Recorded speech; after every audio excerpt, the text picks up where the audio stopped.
What's going on, guys? I'm Steve. Welcome back to the channel. Welcome back to another video. If it's your first time stopping by the channel, hit that subscribe button. Trust me, you won't regret it. If you're a returning subscriber, as always, guys, welcome back, and I do appreciate the support. Guys, listen.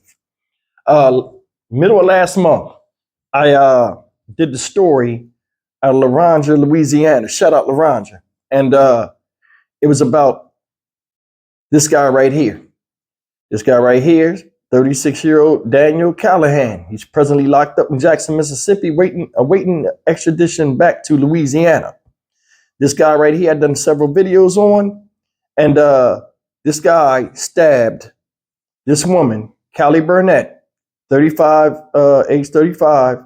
He stabbed this woman. She was found dead in her home, only to take her children, Jaylee Burnett, age 6, and Aaron Burnett, age 4.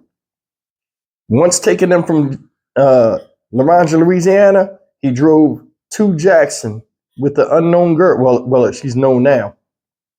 Victoria Cox, a girlfriend of his, took the kids, went to Jackson, Mississippi, where they were apprehended, but only after young Aaron Burnett, the 4-year-old, tragically lost a life. Now, more details have come out, and in the federal case against this man, they give some gruesome details, and I want you guys to take a look at this. A lot of people saying this dude crazy. Yeah, he may be, but his punishment needs to be crazier. Take a look at this, and we'll come back and talk about it. Tomorrow, 2 victims of a horrible Laranja murder and kidnapping will be remembered as family, friends, and loved ones gather for a candlelight vigil for Callie and Aaron Burnett. Good evening, and thanks for watching. I'm Devin Bartolotta. And I'm Cherise Gibson. Meanwhile, tonight we've learned new details about the crime and their accused killer, Daniel Callahan. Late this evening, we received a stack of documents from federal court. Emily Strahan brings us the latest, but we want to warn you, these details are disturbing.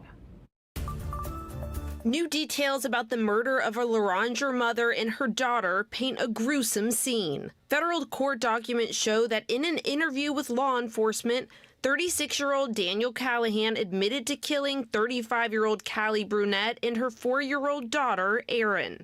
This affidavit really ties down a lot of loose ends and corroborates what we heard was part of the confession. The affidavit certainly provides those details, which is necessary for a probable cause detention. He told police that on Wednesday, June 12th, he stabbed Callie around 30 times in her Laranja home and said it was something he had been thinking about doing for a while. After, Callahan says he drove her 2 young daughters across state lines. Police used Callahan's license plate to track the route and found security footage showing Callahan stopping at a McDonald's in Macomb, Mississippi, trying to change a tire. The girls can be seen in the back seat of the 2012 Chrysler, a full day before anyone knew they were missing. He then allegedly took the girls to this home on Boozier Drive in Jackson, Mississippi. During the interview, he told police he decided to kill one of the girls and keep the other alive as a, quote,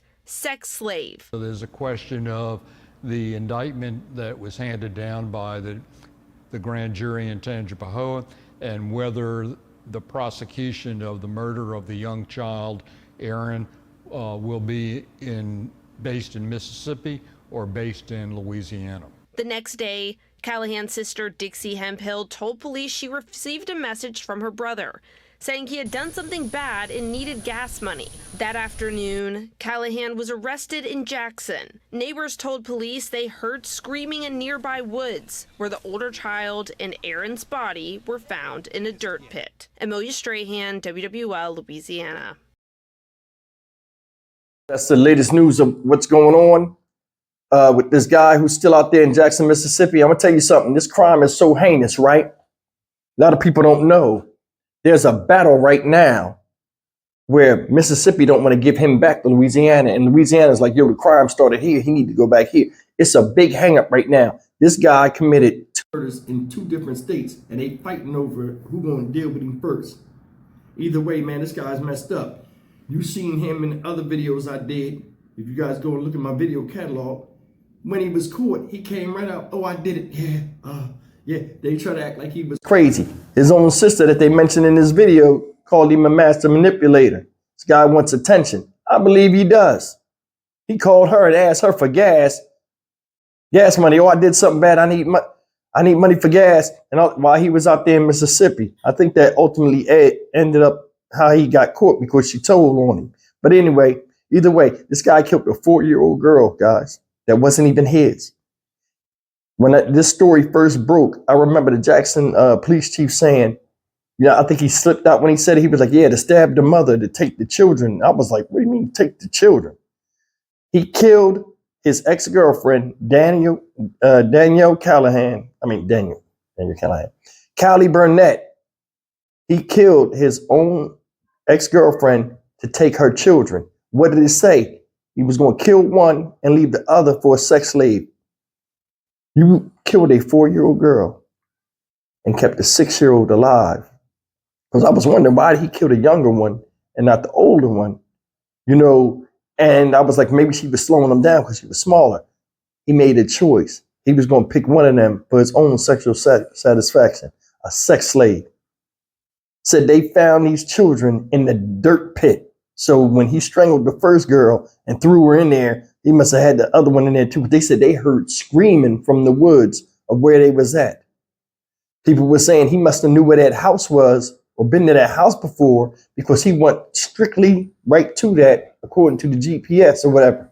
So it's a lot in this story that's going to come out and be discovered. But I mean, come on, man. Come on. You see this like it's nothing nowadays. I remember back in the day, right?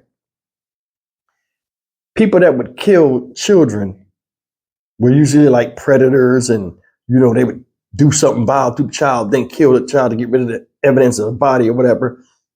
Nowadays, it's like people will just do stuff to children like they're full-fledged, full responsible thinking adults, like they committed a crime against them themselves. It's like no differentiation between the innocence of a child and the rational thought of an adult. It's like nowadays, everybody can get it. No matter how vicious and violent the act is, everybody's on the menu. Nothing is off the menu. This type of stuff right here, man, it's just why I don't even know why they even waste time. This happened, Wednesday, June 12th is when it started. And they found out supposedly she was dead a whole day before they even found out that the kids was missing. And it's a whole big mess with this. But my thing is this. June 12th, this happened. He done had 3 square meals a day and all this other stuff. Taxpayers out there in Mississippi are paying for his stay in jail under the guise of he's being punished. No, he's not. That same dirt pit he took them kids and put them in there, they should have cut his head off and threw him in it and then covered it up. Why did they go through all of this stuff about, oh, you're entitled to a fair trial when you was unfair to children? That's the thing. You give rights to people that gave people no right, or no negotiation. You'll give deals to criminals.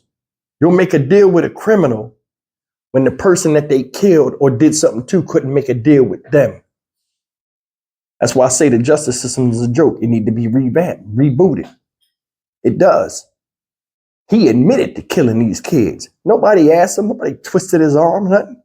He liked the attention. He want to be prolific. He want to be known as a prolific killer. Want to be famous. Okay. I'd give him everything he was asking for and then some. Why is he sitting in jail right now? You just killed the baby. Life in prison ain't enough. I'm Stock Market Steve for the Dynamic Reason channel. As always, like, comment, share, and subscribe. I'll see you in the next video. Take care. May the victims rest in peace. Yeah, and one more thing too. His girlfriend, Victoria Cox, she need to go too. I'm gonna tell you why. In all honesty, we don't even know if he did this by himself. We don't. When she was caught, oh, I was in the hotel room. I wasn't even with him. You drove from Louisiana with a murderer and had them kids in the car knowing that he had a plan to kill one of them and keep the other one as a sex slave. And you as a woman, you heard about human trafficking and stuff like that. You never did nothing to try to stop him. I think part of you had vitriol and jealousy because he was dating a girl who had kids and them kids are in front of your face and you seen them. So you didn't care what happened to them. You had no motherly instinct because maybe you wasn't even a mom. But either way, you just as much as dog shit as this motherfucker who you was taking dick from. So you need to get the fuck out of here too. I'd scalp her like a damn Native American and shoot her in the back of the head. She'd go in that motherfucking hole too. Oh, rat face motherfucker. I'm Stock Market Steve for the Dynamic Reason channel. I know I said it before. I'm saying it again. See you in the next video. Take care.